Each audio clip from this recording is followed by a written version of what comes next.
শিৱসাগৰ জিলাত আজিও জটিল বান পৰিস্থিতি ঠায়ে ঠায়ে এককাল পৰ্যন্ত পানী দেখিবলৈ পোৱা গৈছে পানীৰ মাজত এক হাহাকাৰ অৱস্থা বন্যাক্ৰান্তৰ জিলাখনৰ হাঁহচৰা খেলুৱাত বনাতৰ দুৰ্দশা আৰু বিভিন্ন প্ৰান্ত পদুমণি কলিয়ৰি টিপমিয়া খনামুখ বিভিন্ন প্ৰান্তত দেখিবলৈ পোৱা গৈছে ভয়াৱহ বান পৰিস্থিতি এতিয়াও এককাল এবুকু এডিঙি পৰ্যন্ত পানী দেখিবলৈ পোৱা গৈছে ঘৰৰ ভিতৰত ইফালে যি স্থানত পানী শুকাইছে সেই স্থানত বোকা পলসে কিদৰে ঘৰসমূহ এনেদৰে পুত গৈ থকা অৱস্থাত দেখিবলৈ পোৱা গৈছে এয়া আমি দৃশ্যবলৈ দেখুৱাইছো বিভিন্ন ঘৰৰ সামগ্ৰী কিদৰে গেলা পানীতে ধুই এনেদৰে শুকুৱাবলৈ ব্যৱস্থা কৰা হৈছে ঘৰৰ সন্মুখভাগৰ আমি দৃশ্যবলৈ দেখুৱাইছো বোকা পলসে এক প্ৰকাৰ ঘৰৰ সন্মুখভাগ ঘৰৰ ভিতৰৰ ভাগ কিদৰে নষ্ট কৰি পেলাইছে কিদৰে এক দুৰ্বিষহ জীৱন কটাবলগীয়া হৈছে বৰ্ণাঢ্যই সেয়া আমি দৃশ্যবলৈ দেখুৱাইছো এতিয়াও এবুকু পৰ্যন্ত পানী খাদ্য সংকটৰ লগতে খোৱা পানীৰ অভাৱত ভুগিছে বিভিন্ন বৰ্ণাঢ্য বহু গৰাকীৰ বানত উটি গ'ল পশুধন ইফালে জীয়াই থকা পশুধনকো খুৱাব পৰা নাই পশু খাদ্য আৰু এই মুহূৰ্তত আমি এক প্ৰতিবেদন আগবঢ়াইছো যেহেতু এই কেইটা দিনত বান পৰিস্থিতিৰ সকলো খবৰ সকলো গ্ৰাউণ্ড জিৰো ৰিপৰ্ট আমাক দেখুৱাই আছে আমাৰ জ্যেষ্ঠ সাংবাদিক বিমল ভূষণ মহন্তই গতিকে এই মুহূৰ্তত আমি আমাৰ জ্যেষ্ঠ সাংবাদিকগৰাকীৰ এক প্ৰতিবেদন পুনৰাই আগবঢ়াইছো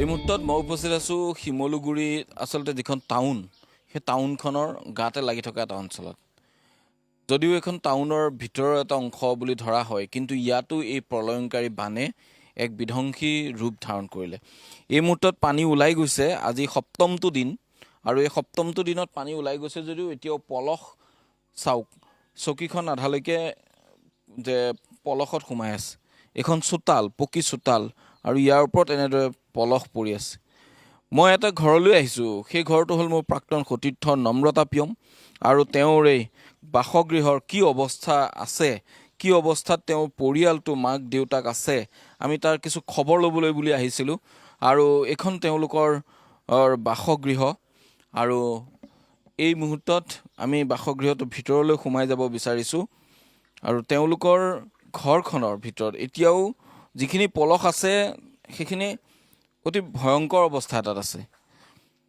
এয়া চাওক এইটো ফ্ৰিজ ওলোমাই থোৱা আছে আৰু বাৰাণ্ডাখনত পলসৰ দম চাওক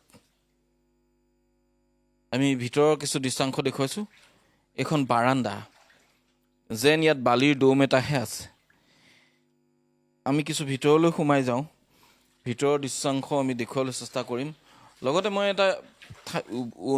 এটা হিচাপ দিব বিচাৰিছোঁ বেৰখন চাওক পানী কিমান হৈছিলে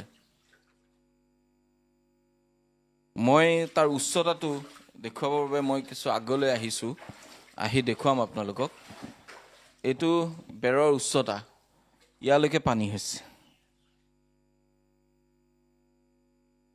ইমান ওখ ইমান পানী এই ঘৰটোৰ ভিতৰত ৰাস্তাত নহয় ভাবি চাওক কি পৰ্যায়ত বিভীষিকা আহিছিল এখন ঘৰ আৰু সকলো বস্তুৱেই নষ্ট ইয়াত এইটো ইনভাৰ্টাৰৰ বেটাৰী চাওক ইতিমধ্যে পলসত পোত গৈ আছিল তেওঁলোকে উলিয়াইছে এইসমূহ ঘৰৰ সামগ্ৰী প্ৰতিপদ সামগ্ৰীয়ে ইতিমধ্যে ইয়াত নষ্ট হ'ল প্ৰতিপদ সামগ্ৰীয়ে ইয়াত এক প্ৰকাৰ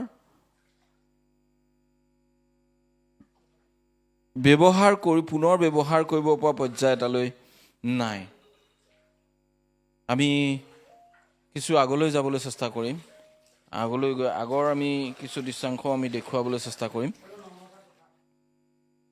আৰু প্ৰতিটো কোঠাই এনেধৰণৰ এটা অৱস্থা যে ইয়াত এপদো সামগ্ৰী নাই যিখিনি এতিয়া পুনৰ ব্যৱহাৰ কৰিব পৰা যায় ইয়াত তেওঁলোকে বিচনাৰ ওপৰত উঠাই কিছু সামগ্ৰী বচাবলৈ চেষ্টা কৰিছিল কিন্তু সেয়া প্ৰকৃততে সম্ভৱ হৈ নুঠিল যিহেতু তেওঁলোকৰ ঘৰত প্ৰায় 7-8 ফুট পানী তাত আৰু বিচনাৰ ওপৰত উঠাই থ'লে সামগ্ৰী ক'ত বাচিব সেয়া ক'ব পৰা হয়তো সকলোৱে অনুমান কৰিব পাৰিছে এইটো পাকঘৰ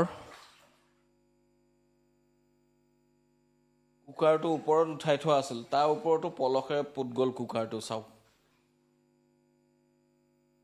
বেচিনটোৰ ওপৰত এখন কেৰাহী আছে আৰু কেৰাহীখনো পলসেৰে ফুল হৈ আছে এইটো পাকঘৰত সকলো উপঙি এনেদৰে বিশৃংখল অৱস্থা এটাত আছে পাকঘৰৰ ভিতৰত পলস কিমান আপোনালোকে চাওক এইটো এটা পাকঘৰ পাকঘৰত এনেধৰণেই পলস পৰি আছে, এতিয়াও চফা কৰা হোৱাই নাই। তেওঁলোকে এটা এটাকৈ কোঠা চফা কৰিবলৈ চেষ্টা কৰিছে আৰু এনেধৰণৰ এটা অৱস্থাত তেওঁলোকৰ ঘৰখন এতিয়াও আছে। আমি তেওঁৰ পিতৃ আছে, মাতৃ আছে, আমি কথা পাতিবলৈ চেষ্টা কৰিম। এয়া অকল এজন লোকৰ ঘৰৰ সমস্যা নহয়। আমি তেওঁলোকৰ গলিটোত যেতিয়া সোমাই আহিছিলোঁ, প্ৰতি ঘৰ লোকৰে ঘৰৰ যিটো পানী হোৱা চিন দেখি সঁচাকৈ মানে আচৰিত হ'ব লগা। ইমান উচ্চতাৰে পানী ইয়াত বৈ গৈছিল, সেইটো সাধাৰণতে নক'লে কোনেও বিশ্বাস নকৰিব। হয়তো কালিলৈ এই চিনবিলাক যেতিয়া নাথাকিব, তেতিয়া যদি কাৰোবাক কোৱা হয়, সেয়া মানুহে সাধু কথা বুলি ক'ব। যেতিয়া এই চিনবিলাক নাথাকিব, যেতিয়া এই ধৰণৰ কোনো চিন মোকাম নাথাকিব, তাৰপিছত যদি সোধা হয় যে ইয়াত পানী কিমান হৈছিল, তেতিয়া যদি কয় ইমান পানী, কোনেও বিশ্বাস নকৰিব। কাৰণ শিমলুগুৰিৰ দৰে এটা ওখ স্থান, আৰু সেই ওখ স্থানৰ এটুকুৰা অকণমান আপুনি আহকচোন, অকণ আপোনাৰ লগত কথা পাতোঁ। সেইদিনা কি হৈছিল, বিভীষিকাৰ সময়খিনি আচলতে কেনেকুৱা আছিলে? সেইদিনা প্ৰায় গধূলি সময়ত আমি মানে ভাত খাই আছিলোঁ। আমি সোনকালে ভাত খাওঁ আজি। তাৰপিছতে মানুহবোৰে চিঞৰা শুনিলোঁ, গাড়ী উলিয়াওক, মানে পানীটো পাৰ হৈছে, ৰাস্তা পাৰ হৈছে। তাৰপিছত মানে আমি ৰ'বলৈ নাপালোঁৱেই। কথাষাৰ কোৱাৰ লগে লগে দেউতাকে গৈ গাড়ীখন অকণমান ওখ ঠাইতে থৈছিলেগৈ। তাত থোৱাৰ পিছত মানে আমি ঘৰলৈ আহি চাইছোঁ যে একদম বস্তুবোৰ কেনেবাকৈ বচাব পাৰোঁ নেকি। বিচনাৰ ওপৰত মানে যেনে তেনে কৰি হ'লেও পানীটো বাঢ়ি আহি আছে। তাৰপৰা ছোৱালীজনীক পাৰ কৰাই ল'লোঁ মই ওচৰৰ ঘৰলৈ। পাৰ কৰাৰ পিছতে বোলো দেউতাকে মই পাৰোঁ নেকি চাওঁচোন, অলপ হ'লেও বাচিব। তাৰপিছত মানে ডিঙিৰ ওচৰ যেতিয়া পালে আৰু আমি গধূলি হৈ আহিছে, এইফালে লাইন নাই, কেনেকুৱা অৱস্থা হৈছে আমাৰ। তাৰপিছত ওলাই গুচি গ'লোঁ আৰু যি হয় হওক আৰু মানে বস্তু বচক নেবাচক, আমি সেই জীৱনটো বচাবৰ কাৰণে মানে আমি পাৰ হৈ গৈছোঁ আৰু ডিঙিৰ ওচৰ পাই গ'লে পূৰা। ক'ত থাকিলে তাৰপিছত? এই ওচৰৰ কাষৰ মানুহ ঘৰৰ চটৰ ওপৰতে থাকিলোঁ 2 দিন। এই লেট্ৰিন কৰিব পৰা নাই, খাব মানে একো নাই, একো বাহিৰৰ পৰা পোৱাও নাই, আমি পানী এটোপাও পোৱা নাই। কেনেকুৱা অৱস্থা হৈছে আৰু সেইকেইদিন মানে তেনেকুৱা, ইমান মানে তেনেকুৱা অৱস্থা। ইয়াৰ পৰা মানে মোৰ ঘৰ ইয়াৰ পৰা প্ৰায় 3 কিলোমিটাৰমান হ'ব। সেই তালৈ গুচি গ'লোঁ মানে। মোৰ বৰ্জনা হয়, বৰ্জনাই মানে আহি সাঁতুৰি আহি আমাক মানে উদ্ধাৰ কৰি লৈ গৈছে। এই কুকুৰ এটাও আছে, তাকো মানে দেউতাকে কাণত লৈ যেনে তেনে বাচোঁ আৰু আমি ইয়াৰ পৰা ওলাই যাওঁ মানে। এতিয়া এইখন চাফা কৰোঁতে কিমান দিনমান লাগিব? একো ক'বই নোৱাৰিছোঁ এতিয়া কেতিয়া আমাৰ মানে কৰিব, প্ৰায় লাগিব 15-20 দিন আৰু লাগিব এইখিনি সম্পূৰ্ণ চফা হ'বলৈ হ'লে। দেখিছে ন আপোনালোকে এইবিলাক চাৰিওফালে কি অৱস্থা হৈ আছে, একদম মানে ভয়ংকৰ। ল'ৰা ছোৱালী কিতাপ নাই, তাইৰ কিতাপ বহি মানে একোৱেই নাই। ইউনিফৰ্ম চব সেইবোৰ উটুৱাই লৈ গ'ল চাগে, একো বিচাৰিয়ে পোৱা নাই। সেয়া আৰু কি ক'ম মানে। সেয়াই আচলতে পৰিৱেশ পৰিস্থিতি। মই নম্ৰতাৰ পিতৃ আছে, মই তেখেতৰ লগতো কথা পাতিবলৈ চেষ্টা কৰিম এপাক।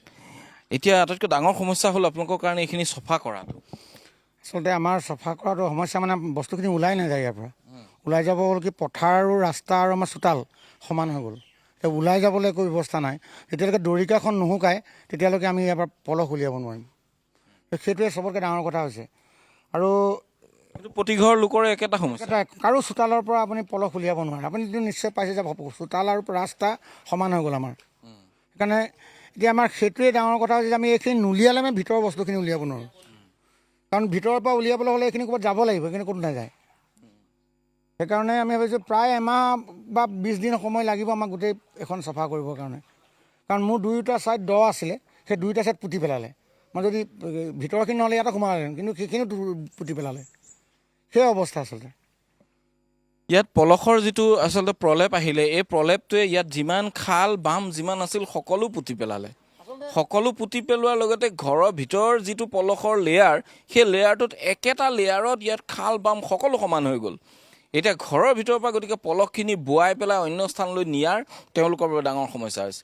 এতিয়া ইয়াৰ পৰা শুকাই যোৱা হ'লেও কিবা এখন গাড়ীত তেওঁলোকে উঠাই নিব পাৰিলেহেঁতেন, কিন্তু এইবোৰ গাড়ীত উঠাব পৰা অৱস্থাটো নাই। গতিকে শুকালেও এইবোৰ উঠোৱাবলৈ অসুবিধা হ'ব। গতিকে সেই পলস আঁতৰাই ঘৰখন চাফা কৰি পুনৰ সুমুৱাবলৈ তেওঁলোকে কৈছে প্ৰায় এমাহ 2 মাহৰ প্ৰয়োজন হ'ব। আৰু সেই এমাহ 2 মাহ হোৱাৰ পিছতহে হয়তো সম্ভৱ হৈ উঠিব যে এই ঘৰখনত মানুহ সুমুৱাটো। গতিকে এনে এটা পৰিৱেশ আৰু এইখন অকল নম্ৰতাৰ ঘৰৰ নহয়, সেইখন বাকী এই অঞ্চলটো প্ৰতিখন ঘৰৰ একে দশা, প্ৰতিখন ঘৰত একেটা সমস্যা আৰু তেনেধৰণেই এতিয়া জীৱন যুদ্ধ অব্যাহত ৰাখিছে এইসকল লোকে।